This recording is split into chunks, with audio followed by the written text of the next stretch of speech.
Di sini Imam Ghazali rahimahullah taala wa nafa'ana bihi fid dunya wal dunya wal akhirah menjelaskan bermuamalah kita sama Allah Subhanahu wa taala dan muamalatnya kita sama manusia ada adabnya. Ada tata cara. Subhanallah. Allah Subhanahu wa taala berfirman ketika mengutus Nabi Muhammad sallallahu alaihi wasallam, "Innama bu'itsu liutammima makarimal akhlaq." Itu salah satu tugas visi dan misi Rasulullah sallallahu alaihi wasallam, mengajarkan kita bagaimana caranya kita beradab, berakhlak yang begitu mulia, yang begitu agung, yang begitu adab. Manusia ini mau pintar semanapun pintarnya, sejenius apapun jeniusnya, sehebat apapun hebatnya, tanpa akhlak percuma dia. Ya, saya minggu kemarin saya sempat bawa salah satu biografi Al-Imam Malik, Imam Darul Hijrah. Ketika dia belajar menuntut ilmu kurang lebih 40 tahun, dia menggali ilmu, mencari ilmu. Dalam biografinya beliau yang dia pelajari selama 38 tahun kurang lebihnya tentang adab, tentang akhlak, bagaimana dia menjadi manusia yang hebat. Sisanya baru dia belajar ilmu pengetahuan, dan itu dia merasa kurang masih. Karena kalau beliau membaca ayat suci Al-Quran, innama bu'itsu liutammima makarimal akhlaq, di situ ada satu rahasia. Kenapa Allah Subhanahu wa taala mengutus Nabi kita, Nabi Muhammad, Nabi akhir zaman, menyempurnakan akhlak? Berarti akhlak kita itu kurang. Maka sama Imam Malik dipelajari, ditekuni, digali habis-habisan, dan dia tidak berani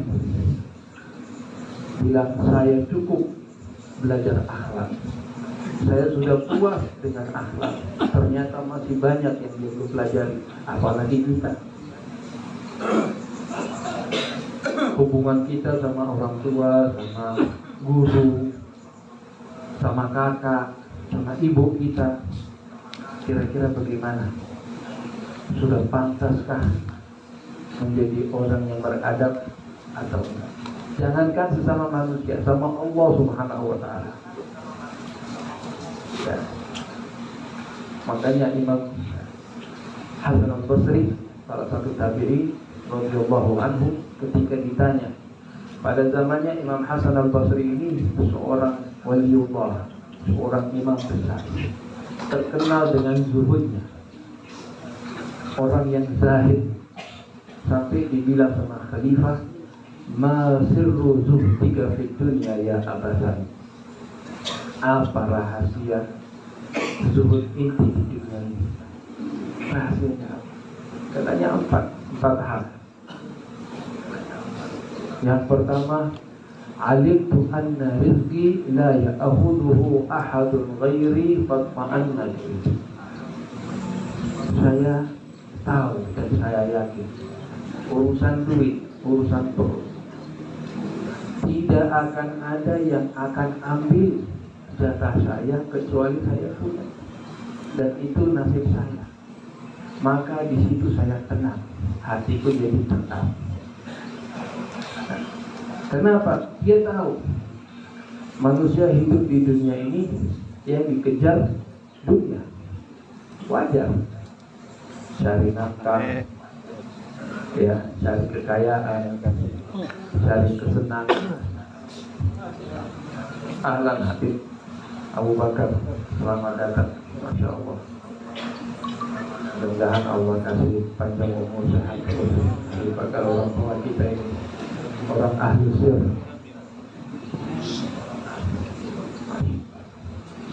Jadi Kata rahasia pertama, alimtu anna rizqi la ya'khudhuhu ahadun ghairi fatma'anna ilaihi qalbi.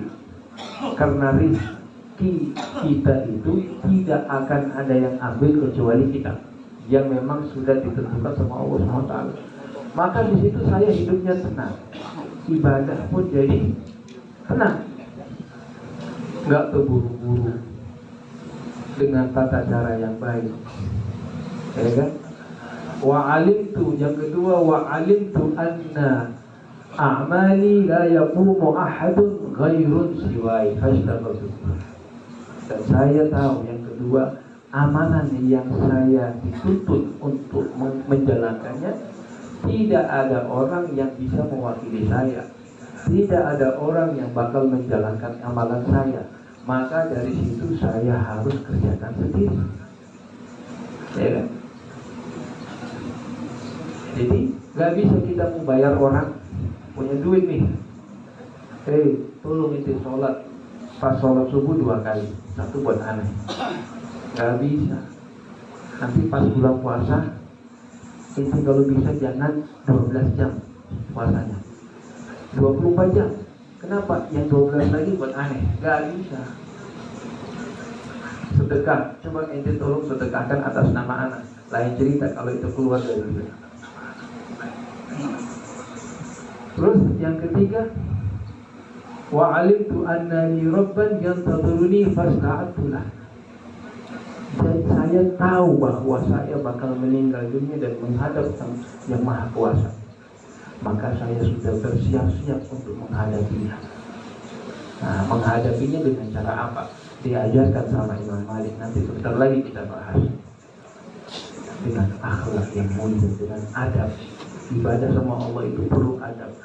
Tidak harus sama manusia yang levelnya di atas kita sedikit, sudah, kalau bisa kita cium kaki. Betul nggak? Gara-gara sedikit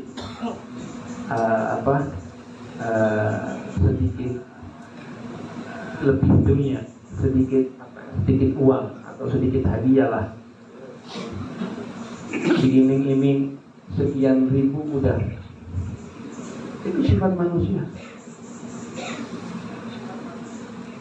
Dan yang terakhir, faqtana'tu anna rizqi la ya'khudhu haul. Atau yang keempat, saya sudah yakin bahwa saya harus bersyukur sama Allah atas segala hal yang Allah kasih kepada saya, yaitu qanaah. Dia merasa cukup, nggak perlu ngambil haknya orang, nggak perlu dia merasa kurang. Dengan 4 hal ini dia menjadi orang yang zahid. Makanya di sini dibilang, Imam Ghazali menjelaskan, wa adabuha, adabnya manusia menghadap Allah Subhanahu wa ta'ala, itraqur ra'si. Itraqur ra'si itu artinya apa? Kita menunduk, rendah hati. Kalau kita sesama manusia harus rendah hati, apalagi sama Allah Subhanahu wa ta'ala. Masa kita mau sombong sama Allah yang Allah Subhanahu wa ta'ala menciptakan kita, memberi kita umur, memberi kita kesehatan, memberi kita rezeki, terus kita mau sombong? Apa kira-kira balasannya nanti? Ya. Wa ghaddu tarfi, pandangan kita. Kita harus jaga pandangan yang halal, pandangan yang diridhai oleh Allah Subhanahu wa ta'ala. Kenapa? Dalam hadis qudsi Allah Subhanahu wa ta'ala berfirman, in kuntum ta'taqiduni anni arakum anni la arakum fal khalai fi imanikum. Kalau kalian, kata Allah Subhanahu wa ta'ala, meyakini bahwa saya tidak bisa melihat kalian, tidak bisa memantau kalian, maka ada keraguan dalam iman kalian, ada masalah dalam keimanan kalian. Ya, kenapa? Rukun iman kita ada 6. Anta'budallah, rukun ihsan, anta'budallah ka'annaka tarah, fa in lam takun tarah fa innahu yarak. Sudah, rumus baku. Ente menghadap Allah Subhanahu wa ta'ala seakan-akan Allah melihat ente. Kita baru dikasih kamera CCTV, di kantor kita atau di tempat kerja kita nggak berani macam-macam. Kenapa? Pikiran kita udah paham, nggak boleh macam-macam anak. Kalau udah macam-macam ketangkep basah tuh, kan gitu kan? Ini Allah Subhanahu Wa Taala melihat kita setiap detik. Makanya Allah bilang, in kuntum ta'taqiduni anni la arakum fal khalal fi imanikum. Kalau enti orang mengira bahwa pandangan saya itu tidak tembus, saya punya mata tidak bisa melihat, maka iman kalian ada masalah. Dilanjutkan lagi, wa in kuntum ta'taqiduni anni arakum falima ja'altumuni ahwanan nadhirina ilaikum. Kalau ini orang yakin bahwa ana bisa lihat, Allah SWT bisa tahu gerak-gerik kita, sementara kita sembrono hidupnya, bermaksiat, berdosa, melakukan kesalahan, meninggalkan ibadah, menipu orang, maka dan kita yakin sementara bahwa Allah melihat, maka kata Allah SWT, kenapa kalian jadikan pandanganku pandangan yang hina? Sama seperti misalnya kita punya atasan atau bos kita, sudah kita tahu kalau dia bos, terus kita sembarangan kerja, kita nggak masuk, kita ledor, kita nyuri, kita ngomongin bos kita depan bos kita. Kenapa? Kita remehkan pandangannya dia. Kira-kira apa dibalas sama atasan kita? Kita diusir langsung, dipecat,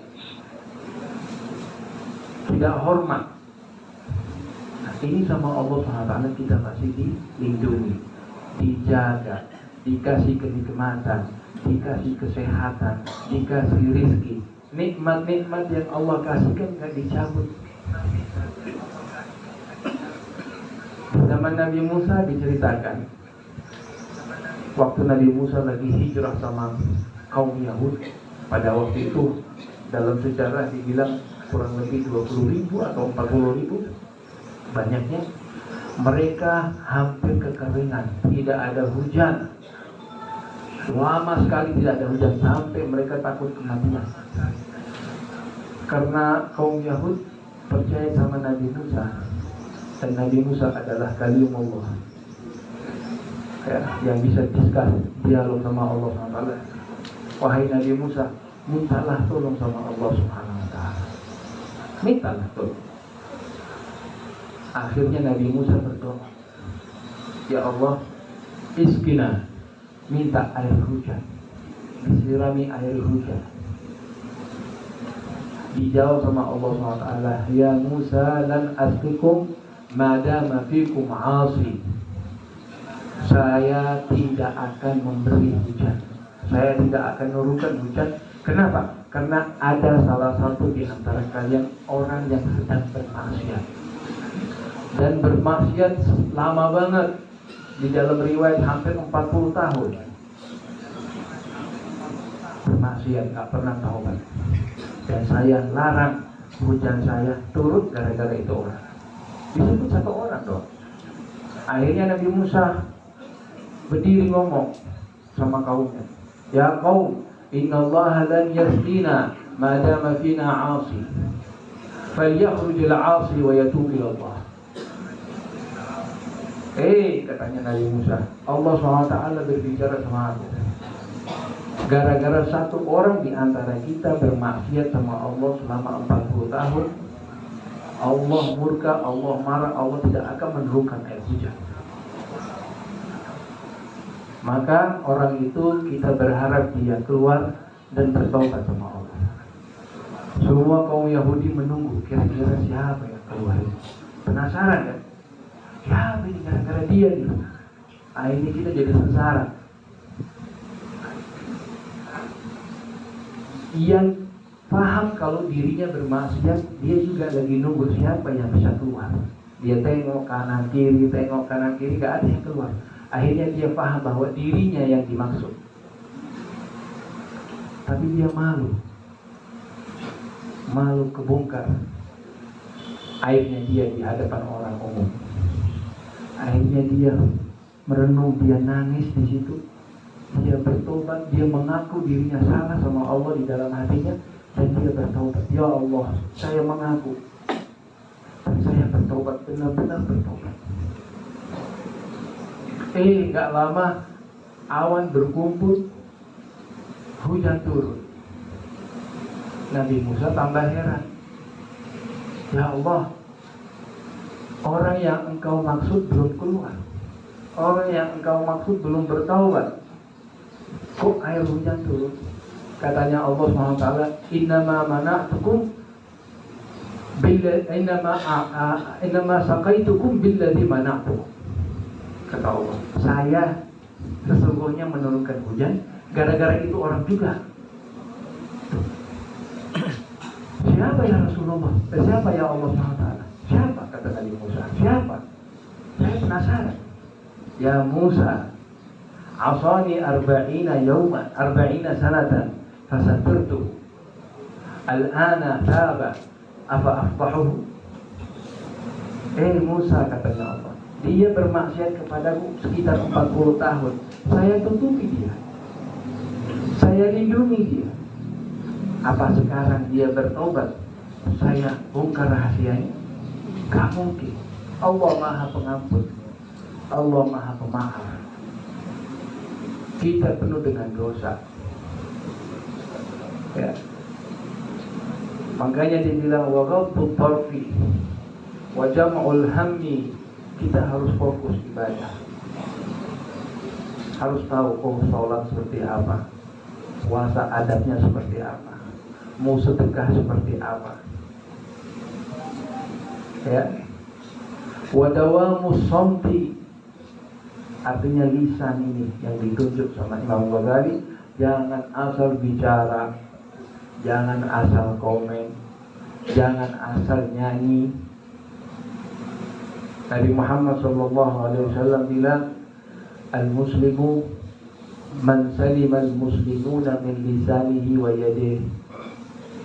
Muslim yang cakep, muslim yang sejati, muslim yang baik, yang mana dia muslim lainnya bisa selamat dari lisannya, dari mulutnya, dari tangannya. Kita termasuk muslim yang mana? Setiap hari hampir membalas komen orang, betul gak? Tangan berbicara, bener, mulut gak pernah keluar, lisan kita gak ngucap, tapi tangan mengetik. Sudah diajarin sama baginda Nabi Muhammad SAW. Kita termasuk muslim yang sejati enggak? Termasuk muslim yang baik enggak? Termasuk muslim yang mana muslim lainnya selamat dari mulut kita, selamat dari tangan kita. Coba, pernahkah kita komen di Facebook atau di WhatsApp atau di sosial media lainnya sehingga hal yang lain terpengaruh menjadi hal negatif? Pernah nggak? Taubat sama Allah Subhanahu wa Ta'ala. Nah, namanya manusia, al-insan mahallul khata'i wa nisyan, tempatnya kelalaian, tempatnya kesalahan manusia, wajar. Nah, tapi innallaha yuhibbut tawwabin wa yuhibbul mutatahhirin. Allah itu sayang sama orang yang sering bertaubat. Sering bertaubat artinya apa? Dia bermaksiat, dia salah, kembali lagi, taubat lagi, bermaksiat lagi, kembali lagi, taubat lagi. Allah lebih sayang daripada orang yang sering bersuci.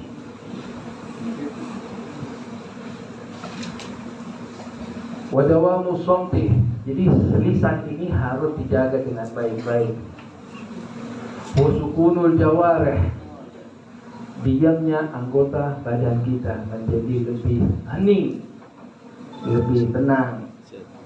Jangan kegusilan, jangan, waduh. Sekarang kalau kita melihat sosmed kita, ya, apapun aplikasinya, manusia ini sudah kalah sama monyet. Maaf kata. Udah segala tarian, segala joget, segala udah semuanya dijalani. Termasuk sukunul jawarih itu adalah adab sama Allah SWT ketika kita hening anggota badan kita. Jalannya pelan, ibadahnya santai, ya kan? Cara makannya baik. Wa mubadaratul amri. Nah, ketika ada kewajiban yang harus kita kerjakan, langsung kita kerjakan. Sholat langsung kita kerjakan. Ibadah langsung kita kerjakan. Wajtinabun nahi, larangan-larangannya Allah SWT kita tinggalkan semuanya. Wa qillatul i'tiradi 'alal qadri. Ini sampai ada doanya. Kita harus menerima takdir Allah SWT. Kenapa saya dilahirkan dari keluarga miskin? Ini takdir Allah. Kenapa saya dilahirkan cacat? Takdir Allah. Kenapa saya dilahirkan kurang? Takdir Allah. Harus kita terima. Harus kita terima. Makanya ada doa, Allahumma inna la nas'aluka raddal qada, walakin nas'aluka al-lutfa fina. Ya Allah, kita tidak mau tidak mau melarang takdirmu. Kita akan terima takdirmu. Tapi ya Allah, mudah-mudahan Allah kasih lutuf, Allah kasih rahmat, Allah kasih keberkahan. Allah mampu nggak? Mampu. Yang penting kita minta. Wa dawamu dzikri, selalu kita berzikir. Selalu kita berzikir. Ya. Kalimatan khafifatan 'ala lisani, thaqilatan fil mizan.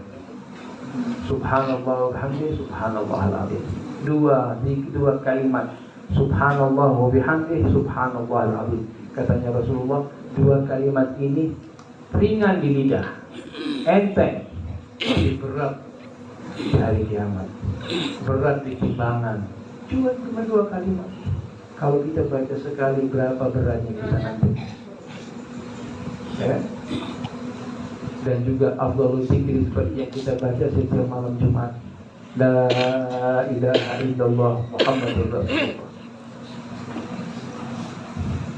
Al-Imam Qutbul Irsyad Al-Habib Abdullah bin Alwi Al-Haddad, selama beliau hidup, kata muridnya, ketika dia ngajar, secara otomatis lisannya sibuk dengan pengajaran. Ketika dia diam, tidak pernah berhenti dari la ilaha illallah, la ilaha. Sampai-sampai kalau dia ngomong sama orang, dia ngomong, orang mendengar. Ketika orang itu membalas omongannya Imam Haddad langsung la ilaha illallah, la ilaha illallah. Gak pernah berhenti. Nabi Muhammad ketika Mi'raj, di waktu Mi'raj ke Sidratul Muntaha, waktu digaet sama malaikat Jibril, Nabi Muhammad melihat satu sosok di salah satu langit, orang yang penuh dengan cahaya, sampai Nabi Muhammad kagum. Nabi Muhammad bertanya, ya Jibril, man hadha? Ahuwa malakun mukarram atau nabiyyun mursal? Jibril, siapa itu orang? Apa dia salah satu malaikat yang dekat sama Allah Subhanahu wa ta'ala, atau salah satu nabi? Begitu cahaya. Katanya Nabi Jibril, innahu insan, manusia. La zalat lisanuhu ratiban bi dzikrillah. Masih basah lisannya, mulutnya dengan berzikir sama Allah Subhanahu wa ta'ala.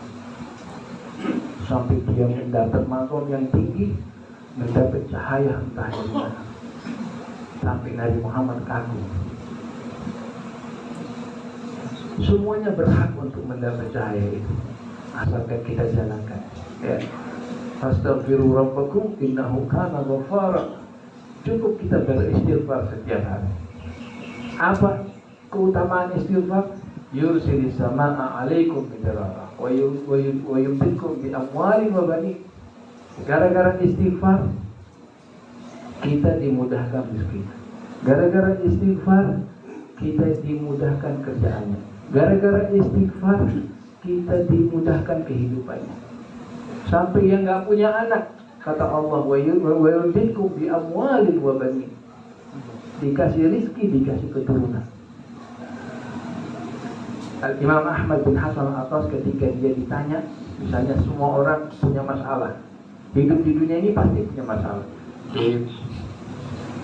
Saya pekerjaan saya kurang, langsung istighfar, rajin sholat.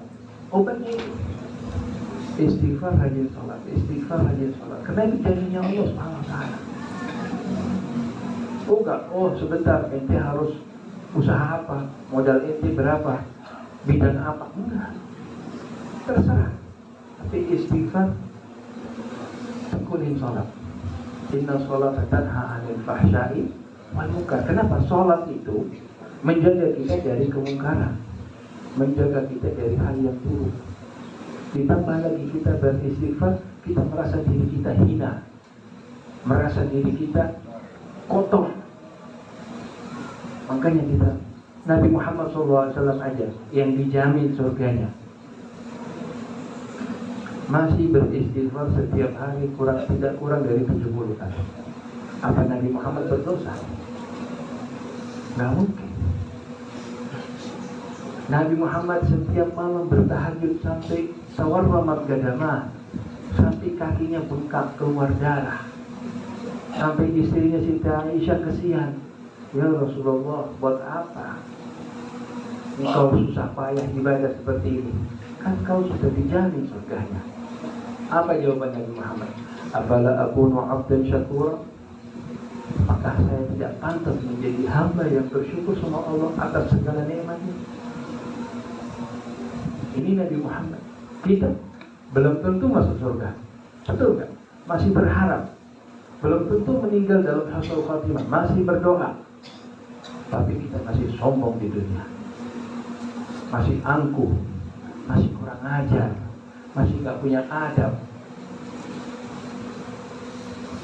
Nah, sebentar lagi masuk ke alam barzakh, selesai urusan kita. Ya, sampai Al-Imam Syafi'i pernah bilang begini, rahimahullah, ma adri aina ruhi tasir. Imam Syafi'i bilang, saya nggak tahu saya punya raga dan nyawa ini jalannya kemana nanti. Apakah ke surga saya kasih selamat, atau ke neraka saya kasih duka cita. Imam Syafi'i. Imam Syafi'i, imam luar biasa, tapi dia masih merasa dirinya kurang. Dia nggak ada jaminan. Sampai dia bilang, saya nggak tahu, saya nggak yakin saya punya nyawa kemana larinya nanti. Jalannya apakah ke surganya Allah atau ke nerakanya Allah, waliyadzubillah. Ketika dia ke surga, saya memberi selamat, ucapan selamat, wahai nyawaku. Tapi kalau dia ke neraka, saya kasih bela sungkawa, turut berduka cita dia.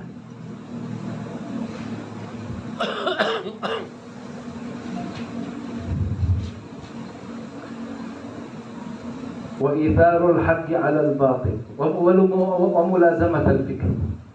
Mulazamatul fikr ini artinya kita bertafakur kepada makhluk-makhluknya Allah Subhanahu wa taala. Nah, sampai ada ayat Quran yang sering kita baca, wa yatafakkaruna fi khalqis samawati wal ardh.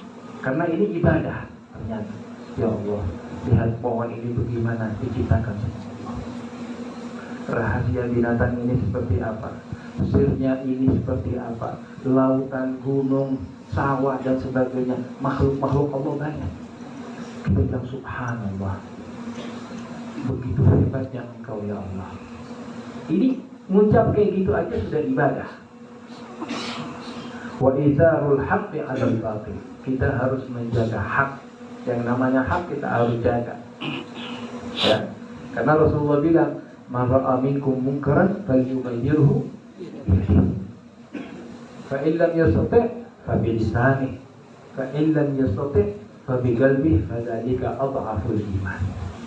Diajari sama Nabi Muhammad. Kalau kita melihat kemungkaran, kita melihat kebatilan, harus bertindak dengan sikap, ya kan? Kalau nggak bisa, dengan tangan. Kalau nggak bisa, dengan hati, ya kan? Nah, wadzalika adhaful iman. Dengan hati itu ternyata iman yang paling lemah, kata Rasulullah SAW. Wal iyasu 'anil khalq wal qudu' tahta al haibah. Kita harus benar-benar rendah hati dan menjadi orang yang gak punya power apapun. Gak punya power apapun. Kenapa? Kalau kita sudah merasa punya power, kesombongan sudah mulai keluar. Ya. Sampai Al-Imam Hasan Basri ditanya, "Ya Imam, mana manusia yang paling akhlaknya paling jelek? Coba ciri-cirinya seperti apa?" Kata Imam Hasan Basri, Al-Ayyab. Al-Ayyab itu yang mencari kesalahan orang, mencari kekurangan orang. Ini akhlak yang paling busuk, kata Imam Hasan Basri. Seharusnya dia mencari aibnya sendiri untuk diperbaiki, untuk bisa lebih lempeng, untuk bisa lebih lurus. Oh, saya sering bohong, gak boleh bohong. Oh, saya sering ribah, gak boleh ribah. Oh, saya sering begini, gak boleh. Bukannya dia mencari aibnya orang. Sama seperti iblis. Iblis, Pak, itu salah satu malaikat yang paling hebat dan yang paling pintar. Ketika sama Allah disuruh untuk bersujud ke Adam, dia dapat bocoran bahwa ada nanti satu malaikat yang tidak akan bersujud. Saking pintarnya dia akan mencari tahu siapa itu malaikat. Nggak taunya dirinya sendiri. Nah, jangan sampai kayak gitu. Nah, jangan sampai kayak gitu. Udah kepintaran itu namanya. Nah, kita cari kekurangan kita apa, kelemahan kita apa, keburukan kita apa, kita perbaiki. Masih ada nafas, masih ada waktu. Ini pintu taubat ini, Pak, pintu yang paling ajaib. Pernah Allah SWT memberi janji yang manis, yang indah untuk Nabi Muhammad SAW. Karena Nabi Muhammad kepikiran umatnya, bilang, jangan khawatir ya Rasulullah, saya akan menghapus dosa-dosa umatmu ketika dia bertobat 1 tahun sebelum dia meninggal. 1 tahun. Nabi Muhammad gak mau. Jangan ya Allah, masih jauh. Kalau dia maksiat lagi gimana?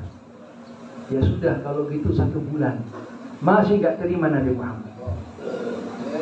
Ya kalau gitu 1 minggu. Masih jauh ya Allah. 1 hari. Masih jauh ya Allah. Ya sudah, kalau memangnya dia bertaubat sebelum nyawanya diambil sama malaikat Israel, dan betul-betul dia meyakini, saya ampuni semua dosa, baru Nabi Muhammad tenang. Nabi Muhammad masih memikirkan kita. Jangan sampai kita masuk neraka jahanam. Karena waktu Nabi Muhammad melihat neraka jahanam ketika dia Isra Mi'raj ke atas ke Sidratul Muntaha, dia gak sanggup. Ya Allah, ada umatku nanti yang bakal masuk ke sini. Masih kita tidak mau sayang sama Nabi Muhammad.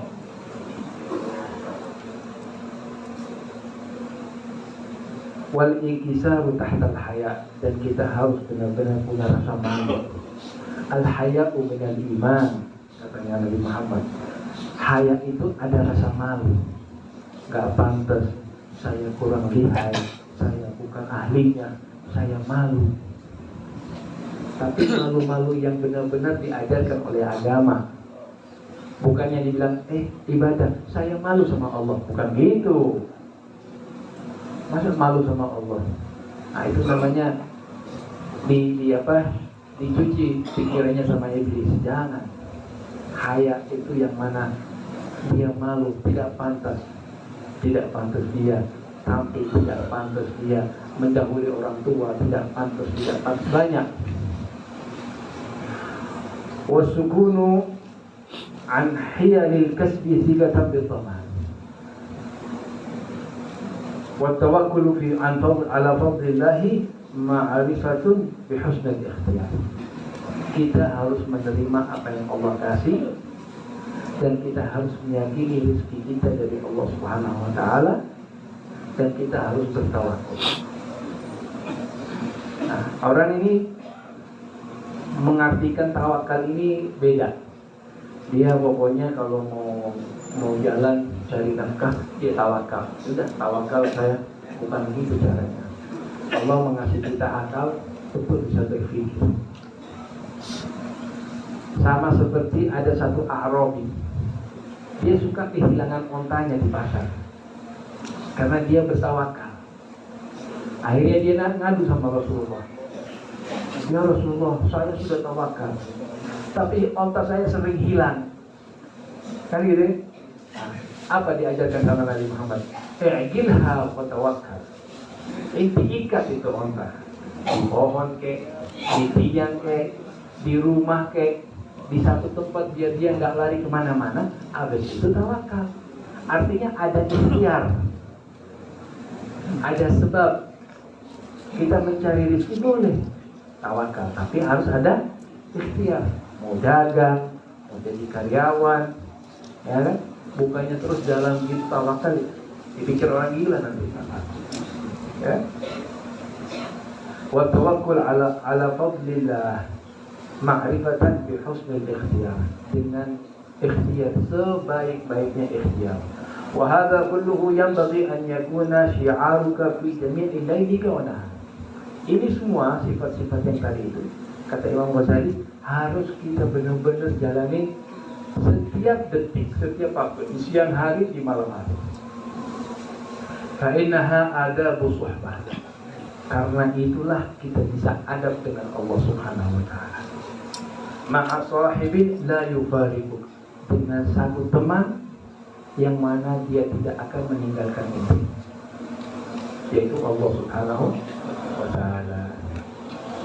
Wal khalqu kulluhum yufariqunaka fi ba'd awqat. Karena manusia, walaupun orang tua, walaupun istri, walaupun anak, akan berpisah sama kita, walaupun sekejap, tapi Allah Subhanahu wa ta'ala tidak akan berpisah sama kita. Amin amin ya rabbal alamin. Hadza wal 'afwu minkum wallahu a'lam bis-shawab.